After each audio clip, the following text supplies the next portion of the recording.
Just a few months ago, we did bring you an inside look at yeshivas and how they're educating or maybe undereducating students there. Now, we know that a yeshiva is a Jewish religious school, but now we're going to talk about how they keep the lights on. Slide 1.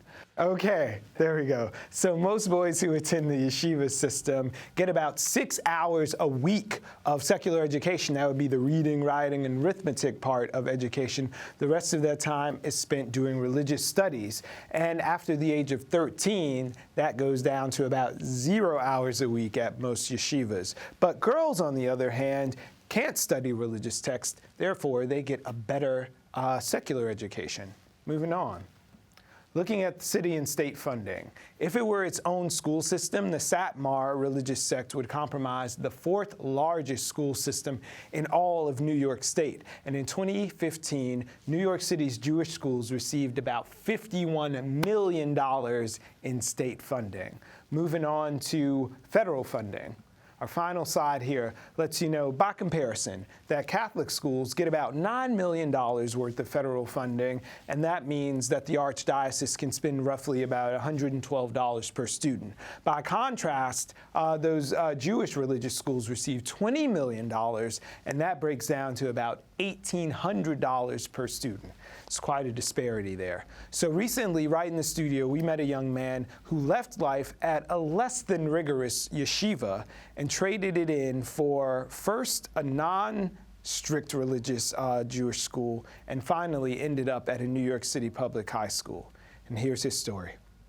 With their language, distinctive dress, and rejection of secular culture, Brooklyn's Hasids have created a city within a city, including an education system.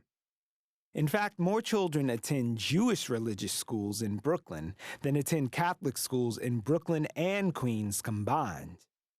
Jewish religious schools are called yeshivas, and in Brooklyn they're entrusted with educating nearly 88,000 students across 196 schools.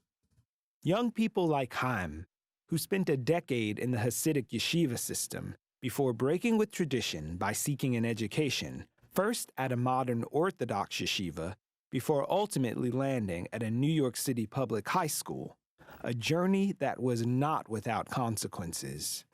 Today, before we started this interview, there was some back and forth about just how we would do this, whether you'd want your face shown or if you want to remain anonymous. But right before we started, you said you would be fine showing your face. Yeah, I mean, I'm obviously I'm a little nervous, and because it's the first time I'm doing such a thing, and I know that I'm probably gonna experience some backlash from the community once they know that I do this. All right, so this is the moment that we're gonna adjust a little bit. You wanna just come forward a little bit? I'll scoot back this way. You can get your full shine on. Oh, there you are. So do you think that's a very real fear, like reprisal if people in the community see you, there could be bad consequences for someone speaking out in the media? If I would still be in community, I'll probably get thrown out of school. No school will want to accept me, and I'll lose all my friends. But now most of it already happened to me, so there isn't really much that they can do. And I personally know people in the community who are still in the community and still part of it and still believe in everything of the community, but they don't believe that education they provide is good and they should provide secular education, and they're just afraid to talk out because they're afraid. No one wants to be the troublemaker. No one wants to be seen as less religious. And what's the worst that could happen? First of all, they can get their children thrown out of school, or they can get thrown out of school and just get thrown out of their synagogue. And a lot of times it's called a pashkavillan, which basically means they just throw out I'm sure there's a word for English, I just don't know it. That basically they put posters on the streets, basically saying oh, this. You're shamed. Yeah. I talked to some adults around the table and asked them, what is the purpose of the yeshivas as you see them? Let's start with you. Yeshiva is an educational organization that should guide the youth of our generation to follow in the footsteps and the path of our parents, grandparents, ancestors. It's all-encompassing. Should prepare you to be a good Jew and a productive citizen. The purpose is to prepare the youth for when they grow up. I mean, I think with regards to Judaic studies, the purpose is learning itself has a purpose. Learning Torah has a purpose, has a value. But in addition to that, school in general is meant to prepare the children for the future. And we want to provide them with a very bright future. And that includes being able to support themselves. So I think I agree with what they both said, too, that the purpose is to treat other people nicely, be a good Jew, and just know that, be honest and just be a good person and be a good citizen. David Bloomfield is a professor of education law and policy at Brooklyn College. He's also served as general counsel for the New York City Department of Education and takes a more pragmatic view on schooling. School is intended to make children better citizens, productive citizens. And the accusation here is that those students at certain yeshivas aren't able to become contributing citizens. They can't speak English. They can't understand basic science, geography. And so how can they enter into regular social discourse? And the answer is they're crippled by their own community from entering into that general social discourse, and so must exist only in that bubble. That bubble is Brooklyn's Yiddish-speaking ultra-Orthodox Hasidic community. Some 87,000 households with an average family size of 6, concentrated mainly in Brooklyn's Crown Heights, Williamsburg, and Borough Park neighborhoods. In high school, I was in school every day from 7 in the morning until 8 p.m. That means 13 hours a day in high school, but no secular studies whatsoever was ever taught. So we basically learned only religious studies for 13 hours. Unlike the religious studies, which the teachers and parents constantly stress how important it is to know and learn it, the secular studies, even though a teacher might sometimes say that, oh, it's going to be important later in life, almost no one, including the teachers, parents, and even the principal, don't take it seriously. Not taking it seriously is one thing, but not teaching at all may be downright criminal, especially when you consider the millions in funding from federal, state, and city government to provide equivalency of instruction for teaching secular studies, like reading, math, history, and science. So I just want to show that, for example, here they have the history, geography, current events, science, health, and they're all empty because we never learned any of these. And that was in 6th grade, same thing in 2nd grade. You have no marks for history, geography, current events, science, health education, or map skills. No grade because it just wasn't taught. It was never taught, except the only thing that they taught was basic English and math. There seems to be a misunderstanding here that the school is providing religious studies and they have to get more money for secular studies. That's just incorrect. A school is a school is a school. If you are going to be operating a school in New York State, you have to provide secular studies. So would you say this is a moral, an educational, or a legal failing, or some combination of the three, and who's the most fallible then?